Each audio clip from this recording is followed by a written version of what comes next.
ছাদের হুক থেকে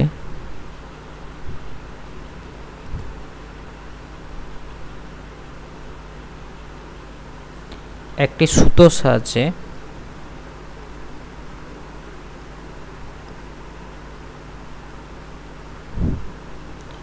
5 কেজি ভরের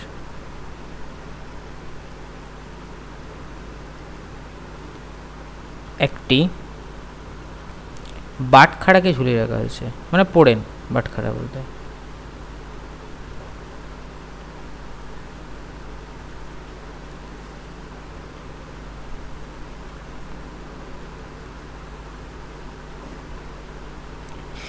বাটখারার আংটার সাথে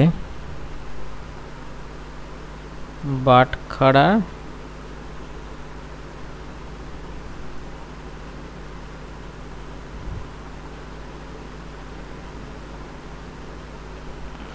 আংটার সাথে আর এক গাছা সুতো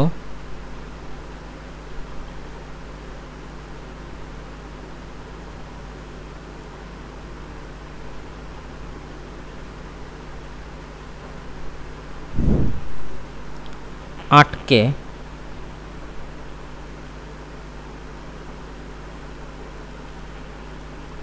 অনুভূমিক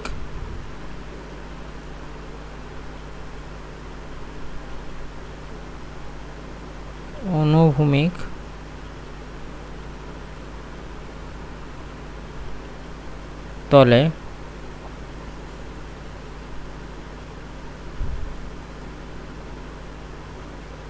ঝুলন্ত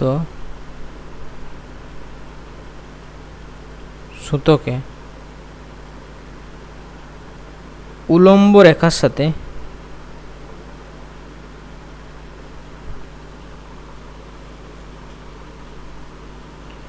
30 ডিগ্রি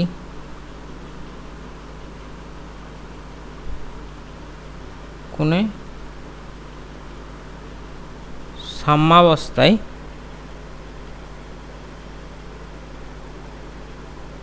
রাখা আছে।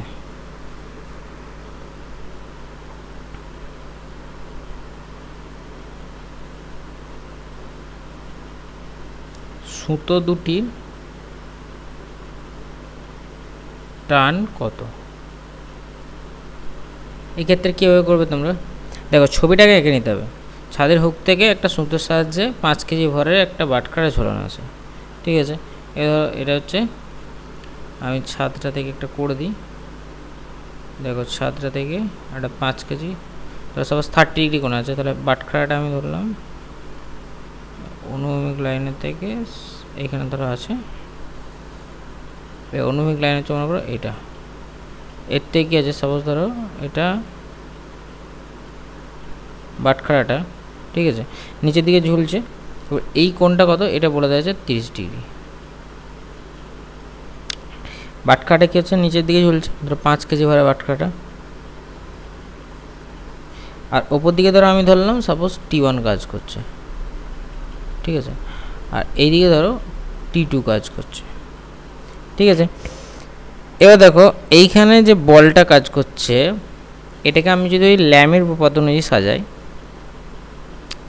তাহলে আমার যে T1 বলটা কাজ করছে, T1টার ধরো সাপোজ এইটার বিপরীত কোণ কত আছে তোমাদের, দেখো 90 ডিগ্রি আছে, এইটা হচ্ছে বিপরীত কোণটা, এইটা,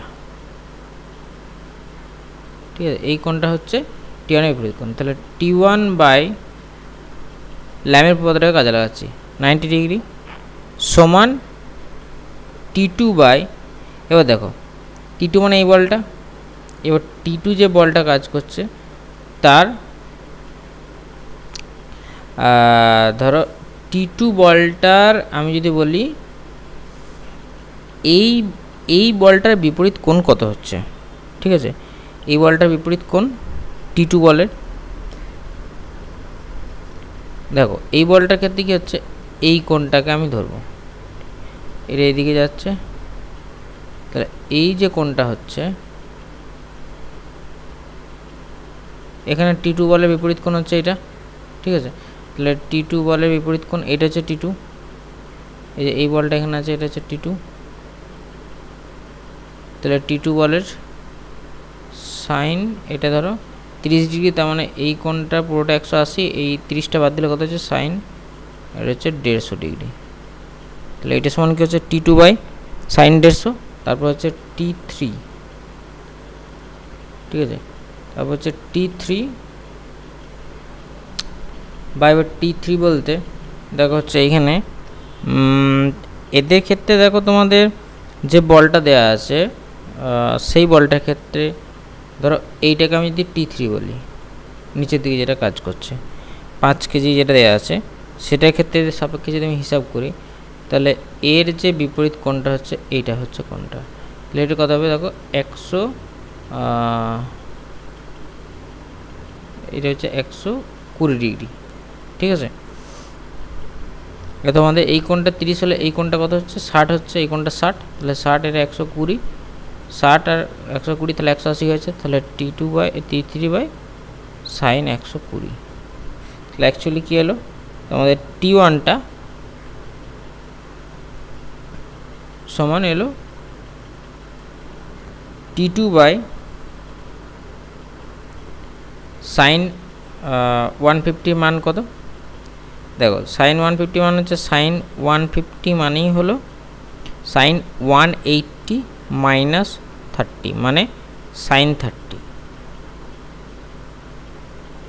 সমান সাইন 90 মান 1 বসে দিই, আর T3 এটিকে হবে সাইন 180 মাইনাস 60, তার মানে সাইন 60, তাহলে এটি কী পাবো T1 সমান T2 বাই সাইন 30 মানে হচ্ছে half, R T3 by sine 60 মানে হচ্ছে √3/2। তাহলে এখানে কত বলে তোমরা T1 এর মান, T3 মানটা কত, T3 মান হচ্ছে mg, তাহলে T1 সমান হচ্ছে টান বলটা বলেছে সুতোর টানটা, তাহলে T1 সমান কী হবে T3 মানে mg বাই √3/2, তার মানে হচ্ছে 2 ইন্টু m এর মান কত 5 ইন্টু 9.8 বাই নিচে হচ্ছে √3, ঠিক আছে। ওপরের 2টা গুণ হয়ে গেছে, আমি যে ওপরে তুলে দিয়েছি, তাহলে এই মানটা আসছে দেখো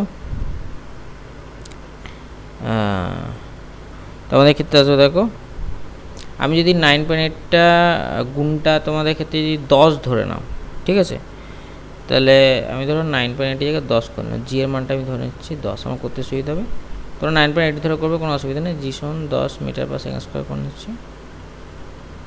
তাহলে দেখো তোমাদের ওই 5.8 এত নিউটনের মতো আসছে প্রায় অ্যাপ্রক্স ভ্যালু, ঠিক আছে।